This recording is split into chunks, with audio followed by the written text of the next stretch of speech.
সম্মানিত এলাকাবাসী, আপনারা নিশ্চয়ই অবগত আছেন, গত 5ই আগস্ট আমাদের ছাত্রদের একটি সফল গণ অভ্যুত্থানের মাধ্যমে খুন, গুম, সন্ত্রাস, চাঁদাবাজ এবং একটি নৈরাজ্যের পতন হয়েছে এবং সেই লক্ষ্যে এদেশের মানুষ আনন্দ উপলব্ধি করছে।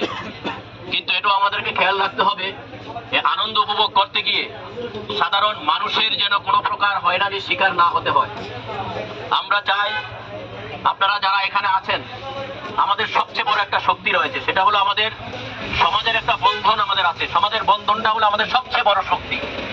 এই সামাজিক বন্ধনের মাধ্যমে আমাদের সমাজে যারা অশান্তি সৃষ্টি করতে চায়, যারা সন্ত্রাসী করতে চায়, যারা চাঁদাবাজি করতে চায়, আমরা তাদেরকে প্রতিহত করব।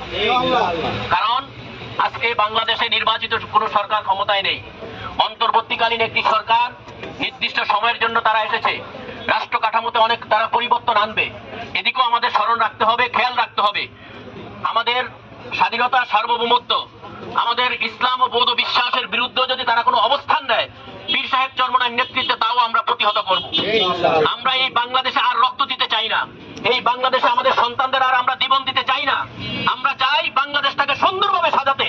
কারণ এই দেশের সাধারণ মানুষ, খেটে খাওয়া মানুষ যেন তারা নির্দ্বিধায় নির্বিঘ্নে যেন বসবাস করতে পারে। আজকে আমাদের কাছে বিভিন্ন সংবাদ আসছে, অমুক দোকানপাট ভাঙচুর হয়েছে, অমুক বাসাবাড়িতে ডাকাতি হয়েছে, অমুক বাসাবাড়িতে চুরি হয়েছে, অমুকের বাড়িতে হামলা হয়েছে। এই সংবাদ কেন আসবে? আমরা চাই দ্বিতীয়বার যেন কোনো চাঁদাবাদের সংবাদ আমাদের কাছে না আসে। যদি আসে তাহলে বর্তমান প্রশাসন, বিশেষ করে সেনাবাহিনীরা আমাদের সাথে বসেছেন। আমাদের জেলা শীর্ষ নেতৃবৃন্দ, অন্যান্য দল সহ একটা মনিটরিং সেল হয়েছে।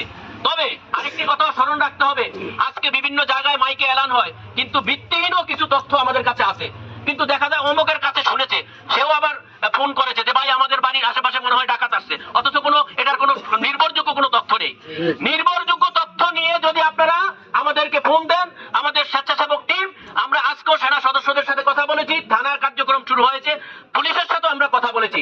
আমরা চাই মানুষ শান্তিতে এবং স্বস্তিতে বসবাস করুক। মানুষ কিন্তু একটা আতঙ্কগ্রস্ত সময় কিন্তু কাটাচ্ছে। এটা স্বাভাবিক হতে পারে। একটা দেশ যখন স্বাধীন হয় এবং একটা অভ্যুত্থান যখন সৃষ্টি হয়, তখন দেশের অনেক কিছু পরিবর্তন হয়ে যায়। আমরা চাই আজকে আপনারা যারা এখানে আছেন, এই সমাজে আপনারা বসবাস করেন, এই সমাজে ভালো মানুষগুলি যদি একত্রিত হয়ে যান, কোন সন্ত্রাসী, চাঁদাবাদী, কোন অপতৎপরতা এই সমাজে চালাতে পারবে না। কারণ আজকে সাধারণ খেটে খাওয়া মানুষ দেখা যায় ভ্যান চালায়, বিভিন্ন ফুটপাতে বসে, তাদের থেকেও চাঁদা নেওয়া হয়। আমরা দ্বিতীয়বার কোন চাঁদাবাদের সংবাদ যেন আমাদের কানে না আসে। আপনারা কাউকে কোনো চাঁদা দিবেন না। ঘর বাড়ি করে সেখান থেকে চাঁদা তুলে, ব্যবসা প্রতিষ্ঠান দেয়, জমি কিনে সেখান থেকে চাঁদা তুলে, এই সমস্ত চাঁদাবাদের কবর রচনা করতে হবে আমাদের। সাধারণ মানুষ, এই দেশের মানুষ নির্দ্বিধায় নির্বিঘ্নে যেন বসবাস করতে পারে। খেটে খাওয়া মানুষ যেন আজকে অটো চালায়, তার আমরা খোঁজ খবর নিয়ে দেখেছি, তারা বিভিন্ন এই যে সিএনজি ড্রাইভার বিভিন্ন জায়গায় যায়, গভর্নমেন্টের রিসিট অনুযায়ী যেটা দেয় সেটা ভিন্ন ব্যাপার, কিন্তু দলীয় ভাবে বিভিন্ন চাঁদা যে তোলা হয়, আজকে সেই চাঁদা মুক্ত হওয়া শুরু হয়েছে। তারাও কিন্তু এখন আর চাঁদা দিচ্ছে না। আমরাও বলেছি কেউ কাউকে, যেই কোনো ব্যক্তি আসুক, কাউকে আপনারা চাঁদা দিবেন না। আপনারা নির্বিঘ্নে নির্দ্বিধায় আপনারা চলাফেরা করবেন। তাই আপনাদের কাছে অনুরোধ থাকবে, আপনারা সংঘবদ্ধ হন। দেশ নিয়ে যত প্রকার ষড়যন্ত্র হবে, আমরা সংঘবদ্ধ থাকলে, এদেশের নাগরিক আমরা, এখানে আমরা জন্ম হয়েছি, এখানে আমরা বড় হয়েছি, এই দেশটা আমাদের। অতএব আমাদের কোনো বিদেশে কোনো আমাদের কোনো সেকেন্ড হোম নেই যে আমরা এই দেশ ছেড়ে চলে যাব। এখানে আমাদের জন্ম, এখানে আমাদের মৃত্যু হতে হবে।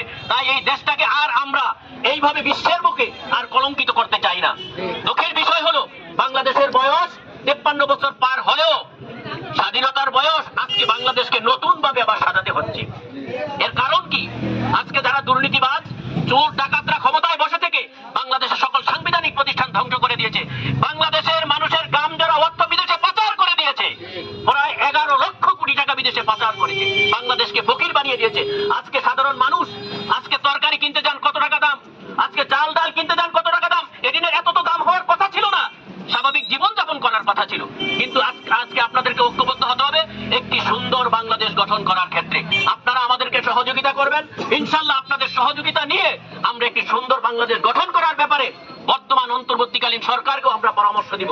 পরবর্তীতে ওনারা কি কি সংস্কার রাষ্ট্র কাঠামোতে আনে আমরা সেটা দেখব। পরবর্তীতে নির্বাচিত সরকার যখন আসে, ইনশাল্লাহ আমরা চাই এমন একটি সরকার আসুক যারা মানুষের ছায়া হয়ে, নিরাপদ আশ্রয় হয়ে তারা যেন রাষ্ট্র ক্ষমতা পরিচালনা করে। তাই আপনাদের কাছে অনুরোধ থাকবে, আমরা চাঁদপুর জেলার পক্ষ থেকে আপনারা যারা এখানে এসেছেন আন্তরিক মুবারকবাদ জানাচ্ছি।